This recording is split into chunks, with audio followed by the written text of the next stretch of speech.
तब जो है जब तीनों लोगों पर अधिकार स्थापित कर लिया तो उस समय भगवान शंकर और भगवान विष्णु उससे युद्ध करने के लिए पहुंच गए। भगवान ब्रह्मा जो है सृष्टि की रचना कर रहे थे और भगवान विष्णु और भगवान शंकर उससे युद्ध करने के लिए चले गए। सेनाओं सहित युद्ध होने लगा, सभी के सभी युद्ध करने लगे, बाणों की वर्षा होने लगी, चारों तरफ त्राही त्राही होने लगा, क्योंकि वो दैत्य बहुत ही बलशाली दैत्य था। अब युद्ध होते होते समय व्यतीत होने लगा। 60,000 साल तक वो युद्ध चलता रहा। जब बहुत समय व्यतीत हो गए, भगवान शंकर और विष्णु भी सोचने लगे कि हम इन पर जो है विजय प्राप्त क्यों नहीं कर पा रहे हैं, सोचने लगे। लेकिन जो है भगवान विष्णु और शंकर युद्ध से पीछे नहीं हटे। युद्ध करते करते समय बीतते गया और अंत में भगवान शंकर और विष्णु ने उस दैत्य का गोविंदाय नमो नमः कर दिया बताया। बोलिए भगवान शंकर की जय, विष्णु नारायण भगवान की जय। उस दैत्य का वध कर दिया। अब जो है बहुत शक्तिशाली दैत्य था, तो भगवान शंकर और विष्णु जब अपने अपने लोक में पहुंचे तो भगवान शंकर जो है कैलाश में जाकर माता पार्वती के पास जो है कहने लगते हैं, देखे देवी कितना दैत्य शक्तिशाली था, उसको हमने पराजित कर दिया। और इधर भगवान विष्णु भी लक्ष्मी जी के पास बात कर रहे हैं कि हमने इतने शक्तिशाली दैत्य का वध कर दिया है। अब जैसे ही देवी सुनती हैं तो देवियां मुस्कुराने लगती हैं, और जैसे मुस्कुराती है मैया, उसी समय भगवान शंकर और विष्णु को क्रोध आ जाता है। जैसे ही क्रोध आया भगवान शंकर और विष्णु को, तो लक्ष्मी और माँ अब जो है शक्ति चली गई रूठ कर। तो भगवान शंकर सृष्टि की रचना करते हैं, सृजन करते हैं, पालन करते हैं, तो सृष्टि का पालन काम बंद हो गया, निर्बल हो गए, अस्वस्थ हो गए। भगवान शंकर क्या करते हैं, संहार का काम करते हैं, तो उनका भी काम बंद हो गया। बीमार होते हैं तो क्या होते हैं, सो जाते हैं, बिस्तर में जाते हैं। शक्ति नहीं है तो सोएंगे ही, शक्ति है तभी सब कुछ करते हैं हम। सही बात है कि नहीं? यदि हमसे शक्ति चली जाए रूठ कर, तो हम कोई काम करेंगे, बीमार हो जाएंगे तो कर पाएंगे क्या? नहीं कर पाएंगे। हर चीज का अपने हमारे हाथों में काम करने की शक्ति है, पैरों में चलने की शक्ति है, मुंह में खाने की शक्ति है, पेट में पचाने की शक्ति है, आंख में देखने की शक्ति है, कान में सुनने की शक्ति है महाराज। और वही शक्ति क्या है? माँ भगवती है, जिन्होंने हम सबको शक्ति प्रदान की है। यदि वही रूठ जाए तो हम कोई काम करेंगे क्या? कहते हैं कि नहीं, आज मन नहीं कर रहा है, आज शक्ति नहीं है काम करने की। मैयाएं कहती हैं आज जो है हमारा काम करने का मन नहीं है, शक्ति नहीं है महाराज। कहते हैं कि नहीं? तो ब्रह्मा विष्णु महेश क्या है? निर्बल हो गए हैं महाराज। अब जो है सृष्टि का रचना बंद हो गया, संहार बंद हो गया। भगवान ब्रह्मा बस सृष्टि की रचना कर रहे हैं, लेकिन भगवान ब्रह्मदेव भी चिंतित हो गए। पता नहीं किस कारण से भगवान विष्णु को और शंकर को ये क्या हो गया, किसका प्रकोप है। तो भगवान ब्रह्मा ध्यान रखकर देखते हैं तो उनको पता चलता है महाराज कि भगवान माता भगवती जो है उन देवताओं से रुष्ट हो गई है, इसलिए इनकी यह दशा हो गई है। यदि माता हमसे रूठ जाए तो हम हर काम करने में असमर्थ हो जाएंगे। उसी क्षण ब्रह्मदेव अपने पुत्रों को, मनु आदि पुत्रों को बुलाते हैं और आदेश देते हैं, महाराज हे पुत्रों, आप जाइए माँ भगवती की आराधना कीजिए, वही अब जो है हमको इस दुविधा से, हमको इस संकट से बचा सकती हैं, क्योंकि मैं अभी सृष्टि काम करने में इधर जो है व्यस्त हूँ, मैं माँ भगवती की आराधना नहीं कर सकता, इसलिए आप लोग जाइए और माता को प्रसन्न कीजिए। अपने पुत्रों को भगवान ब्रह्मदेव आदेश देते हैं। उसी समय जो देवताओं को छोड़कर अंतर ध्यान हो जाती है। यदि आपके पास शक्ति है तभी आप कुछ काम कर सकती हैं। शक्ति का रूप कौन है महाराज? शक्ति माँ भगवती है, शक्ति का रूप माता लक्ष्मी है, शक्ति का रूप माता पार्वती है, और शक्ति ही हमारे घर की जो नारियां होती है, जो मैयाएं होती है, वो ही शक्ति का रूप है। इसलिए पुरुष को कभी अपनी शक्ति का घमंड नहीं करना चाहिए, क्योंकि नारी है तभी आपके पास शक्ति है, इस चीज का ध्यान रखना चाहिए। यदि नारी रूठ गई तो आपका कोई अस्तित्व नहीं बचने वाला। आप लोग देखते हैं, आपके घर की देवी कहीं एक दिन मायके चले जाती है तो आपका क्या होता है? आपको लगता है कि कोई हम क्या छूट रहा है हमारे से, और खाली खालीपन लगता है, सूना सूना घर होने लगता है, क्योंकि वही तो देवी है ना जो आपको चाय बनाकर प्रतिदिन देती है। महाराज सही कह रहे हैं कि नहीं? वही तो देवी है जो पैर दबाती है आपका, और उसी को हम देखते हैं अक्सर, उसी देवी को लोग ताना देते हैं, सुनाते हैं उसको कि आप कोई काम नहीं करती हो, घर में बैठे बैठे टीवी देखती रहती हो। तो वही देवी है, तब तक आपका अस्तित्व है महाराज। इसलिए अपने घर की देवियों का सम्मान कीजिए, उनकी पूजा कीजिए। पूजा नहीं कर सकते हैं तो कम से कम उनकी इज्जत कीजिए, सम्मान दीजिए उनको। अपने आप में अहंकार मत करो कि हम पुरुष हैं करके, क्योंकि यदि नारी है तभी हम पुरुषों का अस्तित्व होता है। नारी रूठ गई तो आपसे, आपके पास कुछ बचने वाला नहीं है। इसलिए अपने घर के बहनों को सम्मान दीजिए, अपनी पत्नी को सम्मान दीजिए, माता को सम्मान दीजिए, क्योंकि वही है तब तक आपके घर में लक्ष्मी है, आपके घर में देवी है। माता जगतजननी आपके घर की हमेशा रक्षा करती है। महाराज आज जो है ब्रह्मा विष्णु महेश को अपने, इधर भगवान शंकर को, भगवान विष्णु को अपनी शक्ति का अभिमान हो गया। उसी क्षण माता पार्वती और माता लक्ष्मी, तो कहते हैं सूर्य वंश में एक सगर नाम के राजा हुए।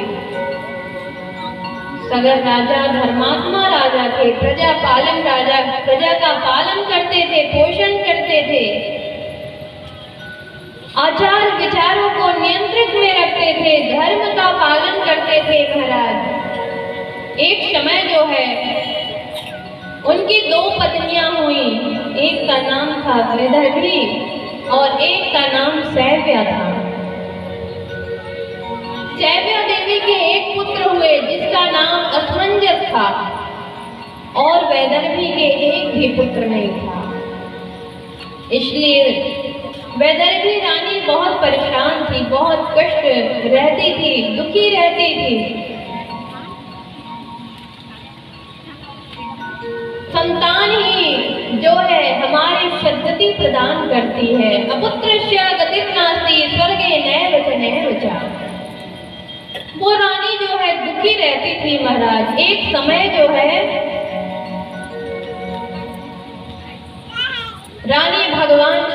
की स्तुति करने लगी पुत्र की कामना के लिए।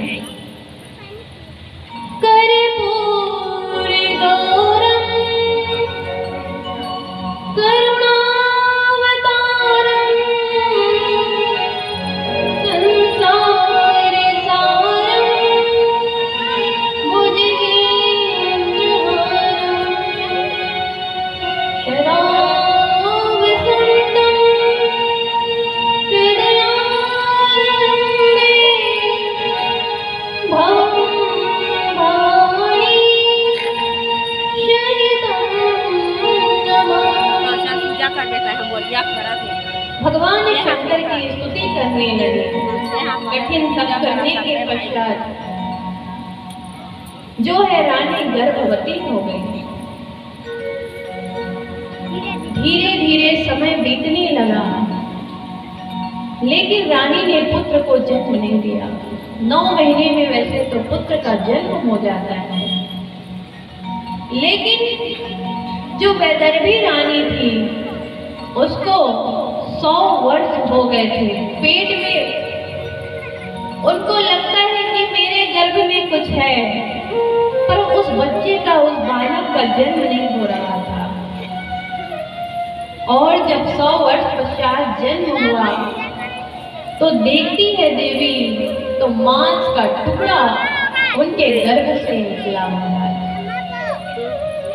परेशान हो गई, मांस का टुकड़ा मेरे गर्भ से निकल गया। उसी क्षण फिर से वैदर्भी जो है भगवान शंकर की स्तुति करने लगी। देव देव महादेव भूतात्म भूतिभावना। भगवान शंकर की स्तुति करने लगी। भगवान शंकर तो दयालु हैं, कृपालु हैं, पल भर में प्रसन्न हो जाते हैं। भगवान शंकर उनकी स्तुति को सुन करके ब्राह्मण वेश में वैदर्भी के पास आ गए और जो मांस का टुकड़ा था उसको 60,000 भागों में भगवान ने विभाजित कर दिया। वही 60,000 पुत्र हो गए। एक दिन जो है सगर राजा अश्वमेध यज्ञ का आयोजन करते हैं, तो उन्होंने एक अश्वमेध यज्ञ का घोड़ा छोड़ते हैं और उस घोड़े को जो है कपिल मुनि के आश्रम में बांध देते हैं। इधर जो है जितने 60,000 पुत्र थे सब के सब उनको लगता है हमारे घोड़े को कोई चुरा कर ले गया है। अश्वमेध यज्ञ का घोड़ा था। ढूंढ रहे हैं घोड़ा को, लेकिन कहीं दिखाई नहीं दे रहा। एक स्थान पर कपिल मुनि का आश्रम था। वहां ढूंढते ढूंढते 7,000 पुत्र वहीं पहुंच गए महाराज, जहां पर घोड़ा बंधा हुआ था। सभी पुत्रों को लगा, 60,000 पुत्रों को लगा कि कपिल मुनि ने ही अश्वमेध यज्ञ का घोड़ा को चुरा कर यहाँ अपने आश्रम में रख दिए।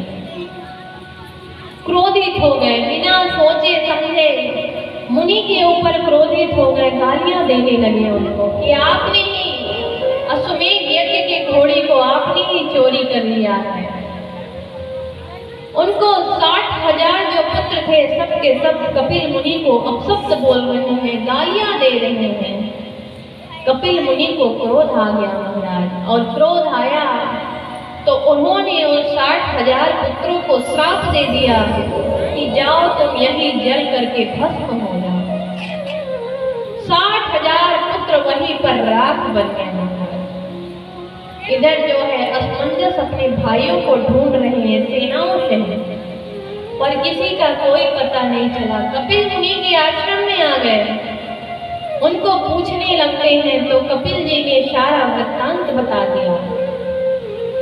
तो कहते हैं, हे मुनिवर, मैं अपने भाई के लिए, इनके उद्धार के लिए क्या करूं? ये तो ऐसे भटकते रहेंगे आत्मा के रूप में। इनके उद्धार के लिए आप कोई उपाय बता दीजिए।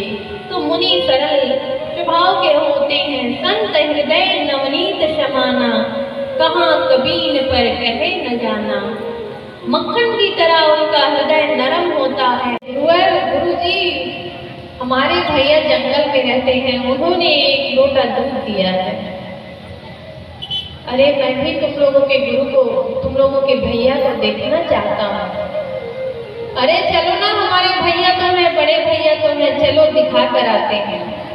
सभी बच्चे विद्यालय में तैयार हो गए, गुरुजी तैयार हो गए और निकल गए जंगल में। फिर आवाज देने लगते हैं बच्चे, गुरु गोपाल भैया आइए ना, गोपाल भैया कहाँ है, आइए ना, हम अपने गुरुजी को लेकर आए हैं, अपने जो है साथियों को लेकर आए हैं, मित्र को लेकर आए हैं, आप बाहर आइए ना गोपाल भैया। बार बार बच्चे पुकारने लगे। भगवान फिर से, कृष्ण जो है फिर से गोपाल भैया बन गए और गाय बछड़े रख लिए भगवान ने, और तुरंत भगवान वहां पर प्रकट हो जाते हैं। लेकिन भगवान जो है उन्हीं दो बच्चों को दिखाई दे रहे हैं, बाकी को भगवान दिख नहीं रहे। ये है हमारे गोपाल भैया। गुरुजी कहते हैं, अरे तुम्हारे भैया तो दिख ही नहीं रहे, कहाँ है तुम्हारे भैया? अरे ये सामने में खड़े हैं, क्यों नहीं दिखाई दे रहे हैं आपको? हम नहीं मानेंगे, तुम्हारे कोई भैया भी हैं। बार बार गुरुजी कह रहे हैं कि तुम्हारे भैया नहीं दिख रहे हैं हमको, लेकिन बच्चे कहते हैं ये तो है हमारे भैया। गुरुजी कहते हैं हमको दिखेंगे तभी मानेंगे तुम्हारा कोई भैया है। भगवान के सामने बच्चे रोने लगते हैं, महाराज गोपाल भैया इनको क्यों नहीं दिखाई देते हो, इनको भी दिखो, आप इनको भी दिखिए, तभी ये मानेंगे कि हमारे भी कोई भैया है। भगवान वहीं पर सबको दिखने लगे, गुरु को जितने साथी आए हैं उनके सबको दिखने लगे, सब प्रसन्न हो गए। वहीं पर गुरु मूर्छित होकर गिर गए। और थोड़े समय के बाद जब होश आई तो गुरु कहते हैं कि इन बच्चों की वजह से आज परमात्मा के मुझे दर्शन हो गए। वहीं पर भगवान सशंक चक्र शक्रीत कुंडलम शपीत वस्त्रम सरसिरुहेक्षणम, भगवान कृष्ण के रूप में आ गए। गाय बछड़े सब सामने प्रकट हुए हैं। भगवान बांसुरी की धुनी बजाने लगते हैं और वहीं पर सबको भगवान दर्शन देते हैं। इसीलिए कहते हैं यदि आप माँ को बुलाओगे तो माँ आ जाएंगी, यदि आप भगवान को बुलाओगे तो भगवान आ जाएंगे। तब भाव सच्चा होना चाहिए। भगवान कहते हैं आपका भाव सच्चा है तो मैं हर जगह आ जाऊँ। हरि व्यापक शरीर त्रिसमाना, हरि व्यापक शरीर त्रिसमाना,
तभी आप कुछ काम कर सकती हैं। शक्ति का रूप कौन है महाराज?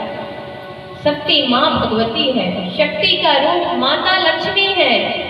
शक्ति का रूप माता पार्वती है। और शक्ति ही हमारे घर की जो नारियां होती है, जो मैयाएं होती है, वो ही शक्ति का रूप है। इसलिए पुरुष को कभी अपनी शक्ति का घमंड नहीं करना चाहिए, क्योंकि नारी है तभी आपके पास शक्ति है। इस चीज का ध्यान रखना चाहिए हमको। यदि नारी उठ गई तो आपका कोई अस्तित्व नहीं बचने वाला। आप लोग देखते हैं, आपके घर की देवी कहीं एक दिन मायके चले जाती है तो आपका क्या होता है? आपको लगता है कि कोई हम क्या छूट रहा है हमारे से, और खाली खालीपन लगता है, सुना सुना घर होने लगता है। क्योंकि वही तो देवी है ना जो आपको चाय बनाकर प्रतिदिन देती है महाराज। सही कह रहे हैं कि नहीं? वही तो देवी है जो पैर दबाती है आपका, और उसी को हम देखते हैं अक्सर, उसी देवी को लोग ताना देते हैं, सुनाते हैं उसको कि आप कोई काम नहीं करती हो, घर में बैठे बैठे टीवी देखती रहती हो। तो वही देवी है, तब तक आपका अस्तित्व है महाराज। इसलिए अपने घर की देवियों का सम्मान कीजिए, उनकी पूजा कीजिए। पूजा नहीं कर सकते हैं तो कम से कम उनकी इज्जत कीजिए, सम्मान दीजिए उनको। अपने आप में अहंकार मत करो कि हम पुरुष हैं करके, क्योंकि यदि नारी है तभी हम पुरुषों का अस्तित्व होता है। नारी उठ गई तो आपसे आपके पास कुछ बचने वाला नहीं है। इसलिए अपने घर के बहनों को सम्मान दीजिए, अपनी पत्नी को सम्मान दीजिए, माता को सम्मान दीजिए, क्योंकि वही है तब तक आपके घर में लक्ष्मी है, आपके घर में देवी है। माता जगतजननी आपके घर की हमेशा रक्षा करती है महाराज। आज जो है ब्रह्मा विष्णु महेश को अपने, इधर भगवान शंकर को, भगवान विष्णु को अपनी शक्ति का अभिमान हो गया। उसी क्षण माता पार्वती और माता लक्ष्मी